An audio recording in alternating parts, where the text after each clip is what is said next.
টিফিনে দেওয়ার জন্যে আজকের রেসিপিটি কিন্তু একেবারে অন্যতম, কারণ এটা তৈরি করা যেমন সহজ আর বাড়িতে থাকা উপকরণ দিয়েই তৈরি করে ফেলতে পারবেন। যে কেউ করতে পারবেন, অতি সহজ আর সুস্বাদু, ভীষণ সুস্বাদু খেতে, ছোট বড় সকলে খুব ভালোবেসে খাবে। হ্যালো বন্ধুরা, সম্পাস ক্রিয়েশনে আপনাদের সকলকে স্বাগত। আজকে তৈরি করব একটা টিফিনের রেসিপি। আলু আর ডিমটা সিদ্ধ করে নিয়েছি। এখানে আমি নিয়েছি আটা। আটার বদলে আপনারা ময়দাও নিতে পারেন। আটার মধ্যে আমি দিয়েছি পরিমাণ মতো একটু নুন, একটু খাবার সোডা আর জোয়ান। জোয়ানটা কিন্তু অবশ্যই দেবেন সুস্বাদু হওয়ার জন্যে। শুকনো উপকরণগুলো খুব ভালো করে মিশিয়ে নিয়ে এখানে আমি সাদা তেল দিয়ে দিলাম ময়ানের জন্য। দিয়ে আটার মধ্যে খুব ভালো করে প্রথমে এগুলোকে মিশিয়ে নেব। এটা ভালো করে মিশিয়ে নিলে তারপরে আমি এটাতে মাখবো। এবারে ভালো করে এটা মিশিয়ে নিচ্ছি। এখন আমি এতে দিয়ে দেবো একটু দুধ। এই আটাটা কিন্তু আমি এই দুধটা দিয়েই মাখবো। আর এই দুধটা কিন্তু একদম ঠান্ডা নয়, দুধটা একটু ঈষদুষ্ণ গরম। তাহলে দেখবেন আটাটা খুব ভালো মাখা হবে আর খেতেও অত্যন্ত টেস্টি হবে। ঠান্ডা দুধ দিয়ে আমি মাখবো না, এটা একটু গরম করে নিয়েছি। এবারে এই দুধটা দিয়ে আটাটা ভালো করে আমি মেখে নিয়েছি।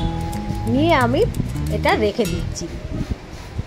এখন একটা শুকনো কড়াইয়ের মধ্যে শুকনো লঙ্কা ছোট 2 চামচ এখানে নিয়েছি, গোটা সাদা জিরে 1 চামচ মৌরি আর গোটা গরম মশলা। এটা আমি একটু গরম করে নেবো, মানে একটু সেঁকে নেবো। এর একটা সুন্দর দেখবেন আস্তে আস্তে গন্ধ বেরোবে, তখনই জানবেন এটা হয়ে গিয়েছে। এটা ঠান্ডা করে তুলে দেবো। গ্যাসের ফ্লেমটা কিন্তু একদম লো করে এটা সেঁকে নেবেন। ব্যাস, এটা হয়ে গিয়েছে। এবারে দুটো বড় পেঁয়াজকে একদম ছোট ছোট করে আমি কেটে দিয়েছি। আর সিদ্ধ করা ডিমগুলোকে এরকম একটু বড় বড় করে ছুরি দিয়ে কেটে নেব, বা হাত দিয়েও আপনারা ভেঙে দিতে পারেন। এটা আমি একদম ডিমের কিমা কিন্তু তৈরি করছি না। আর দুটো আলু আমি ওইভাবেই কেটে নিচ্ছি, একটু মিডিয়াম সাইজ করে। এটা খুব কিমাও না, আবার খুব বড় বড় সাইজও না। এইভাবেই সমস্ত আলু ডিমগুলোকে কেটেছি। এখানে দিয়েছি 4-5টা কাঁচা লঙ্কা ছোট ছোট করে কেটে। আর যে মশলাটা তৈরি করেছি সেটা 2 চামচ দিয়ে দিলাম। এবারে পরিমাণ মতো নুন দিলাম। দিয়ে সমস্ত মশলাগুলোকে একসাথে এই আলু আর ডিমের সাথে মিশিয়ে দেবো, পেঁয়াজের সাথে। এখানে কিন্তু আমি রসুন ব্যবহার করিনি, আপনারা যদি ব্যবহার করতে চান করতেই পারেন। তো এগুলো আমি একটু ভালো করে এখন মিশিয়ে নিচ্ছি। দেখুন, এবারে আমার যে আলুর টুকরোগুলো হয়তো 2-1টা খুব বেশি বড় হয়েছে, সেটা একটু হাত দিয়ে ভেঙে নিলেই হয়ে যাবে। তো এটা এখন আমি মিশিয়ে নিচ্ছি। এটা এত সুস্বাদু খেতে হয় যে যার টিফিনে দেবেন তার টিফিন কৌটো কিন্তু খালি ফিরে আসবে, এতটাই ভালো লাগবে খেতে। এবারে আমি আটার থেকে লেচি কেটে নিলাম। নিয়ে তেল দিয়ে এটা একটু আস্তে আস্তে ছোট ছোট করে বেলে নেব। এটা খুব বেশি পাতলা কিন্তু করব না। দেখুন, এইরকম সাইজের আমি অল্প মোটা, অল্প একদম, যেমন আমরা পরোটা বেলি ঠিক সেরকম করে বেলে নিলাম। নিয়ে এর মধ্যে এই আলু ডিমের পুরটা দিয়ে দেবো।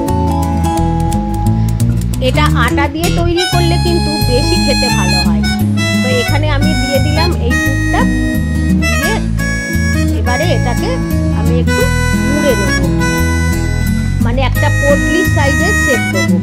দেখুন, এইভাবে এটাকে এখন আমি এইভাবে তৈরি করে নিচ্ছি। পটলির মতো করে নিয়েছি। দিয়ে মুখটা খুব ভালো করে বন্ধ করে দেবো। দিয়ে এটাতে একটু সাদা তেল ওপর থেকে মাখিয়ে একটু আঙুল দিয়ে দিয়ে চিপে চিপে দেবো। এটাতে কিন্তু বেলনির সাহায্যে আমি বেলবো না, তাহলে এটা ফেটে যেতে পারে। কারণ আলু আর ডিমগুলো কিন্তু একদম কিমা করা নেই। হাত দিয়ে দিয়ে একটু প্রেস করে নিলেই দেখবেন এইরকম একটা গোল এসে যাবে। সে গোল বা স্কোয়ার যার যেরকম পছন্দ। এবার এইটাকে একটু প্রথমে শুকনো তাওয়াতে একটু সেঁকে নিতে হবে। শুকনো তাওয়ায় বেশ খানিকক্ষণ সেঁকে নিলে পরে দেখবেন ওপর থেকে একটা এরকম ব্রাউন কালার এসে যাবে। অল্প অল্প তেল দিয়ে এটাকে আমি ভেজে নেব। খুব বেশি তেল কিন্তু এখানে একদমই দিইনি আমি। এখানে এটা খুব অল্প তেলের মধ্যে একটা স্বাস্থ্যকর খাবার তৈরি করছি। এটা খেতেও যেমন সুস্বাদু আর শরীরের পক্ষেও খুব ভালো। বন্ধুরা, আপনাদের যদি আমার এই রেসিপিটি ভালো লাগে, পছন্দ হয়, তাহলে অবশ্যই আমার চ্যানেলটিকে সাবস্ক্রাইব করার অনুরোধ করবো। একটা লাইক আর কমেন্ট করে দিলে ভালো লাগবে। বেল আইকনটা প্রেস করে রাখলে আমার আপলোড করা সমস্ত ভিডিওর নোটিফিকেশন আপনারা পেয়ে যাবেন। এটা আপনারা সস বা দইয়ের সাথে খেতে খাবেন, খুব ভালো লাগবে। আজকে আজকের মতো বিদায়। সকলে ভালো থাকবেন, সুস্থ থাকবেন। সকলকে অনেক অনেক ধন্যবাদ।